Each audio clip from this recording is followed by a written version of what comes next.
Isn't it interesting to think about the worst CEOs of the year? Well, actually, that's one of the things I do for a living. My name is Sidney Finkelstein.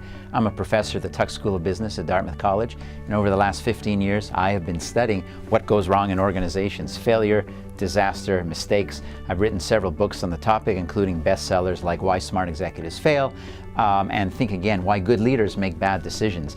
And this year, I'm going to give my 5 worst CEOs of 2012.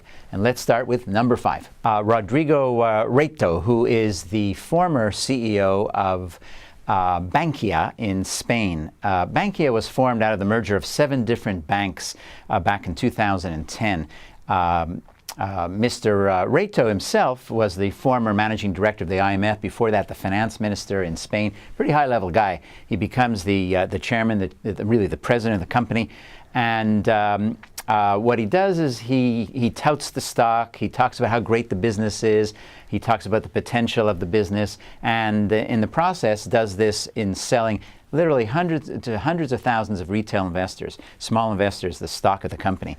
Lo and behold, just a few months after that, the Spanish government is forced to bail out the bank. All those small investors are losing most of their money. How could something like this happen? This is a guy that was completely connected at the very highest level of Europe and of Spain. Bankia goes through an IPO, and he doesn't know that the company has this type of disaster. In fact, after he resigns, just to give an example, $309 million profit, million euro profit, was restated to a $3 billion euro loss, which is kind of an incredible difference. So how do you have this type of level, this type of experience, running an IPO, becoming the CEO of a major bank, and then not having any idea, apparently, of how bad the situation was? He ends up having to resign, of course.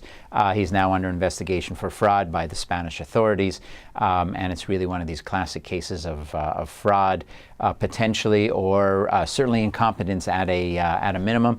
It kind of reminds me of the old Enron days when we had Jeff Skilling and Ken Lay, the 2 top people of Enron, touting the stock of Enron while the company was really floundering, and no one really knew about that. They were trying to sell that stock to everyone, and Jeff Skilling's in jail these days for that.